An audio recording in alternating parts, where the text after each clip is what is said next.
Sebagai partai oposisi, Demokrat memiliki keterbatasan ruang dan pilihan politik, terutama ketika dihadapkan pada konstelasi menuju pemilihan presiden 2024 yang lalu. Bisa dikatakan ketika itu kita hanya terbuka jalan. Ketika itu hanya terbuka jalan bersama poros perubahan. Namun politik adalah politik. Ketika Demokrat tengah serius untuk menata langkah, menyusun strategi, dan berikhtiar di lapangan, kita kembali menghadapi ujian. Kita ditinggalkan begitu saja. Masih ingat? Tentu kejutan itu sempat menggoyahkan kita. Dan yang lebih berat adalah dinamika politik tersebut telah membingungkan masyarakat luas. Di mana Partai Demokrat berada.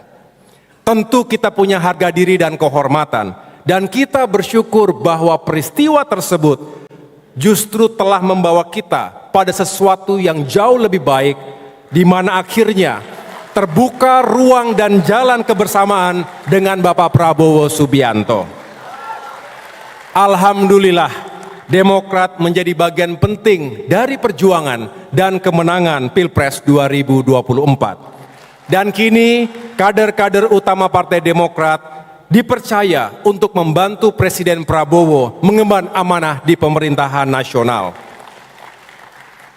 Benar yang sering dinasihatkan oleh Pak SBY, Gus, dalam kehidupan, juga dalam kehidupan politik, seringkali rencana Tuhan itu lebih baik dan lebih indah dari rencana manusia.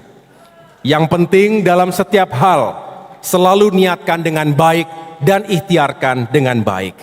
Itu wejangan dari Pak SBY, orang tua kita semua. Di saat kita fokus pada penanganan pandemi dan menyukseskan pilkada tahun 2020, di awal tahun 2021, ketika usia kepengurusan DPP bahkan belum 1 tahun, kita menghadapi sebuah ancaman nyata, sebuah ancaman terhadap kedaulatan, kehormatan, dan eksistensi Partai Demokrat yang dilakukan oleh sekelompok pengkhianat yang kemudian bersekongkol dengan oknum kekuasaan.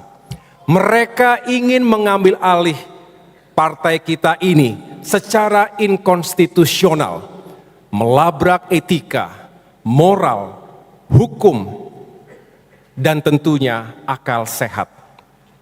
Saya bersyukur dan bangga karena serentak seluruh kader Demokrat di berbagai penjuru, dimanapun berada, sama-sama berdiri, bersatu, dan melawan kezoliman dan ketidakadilan tersebut.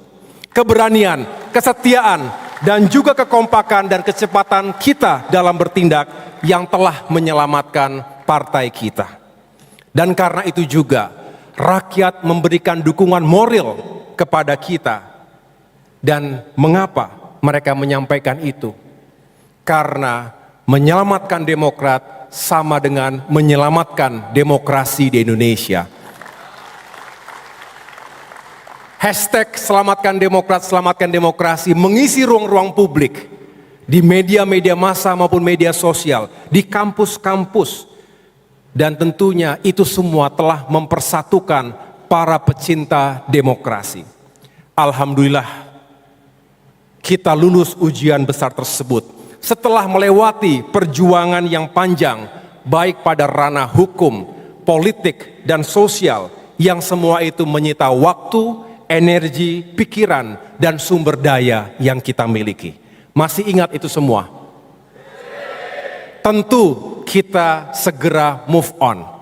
Tentu kita telah memaafkan, tetapi kita tidak akan pernah melupakan begitu saja. We may forgive, but we will never forget.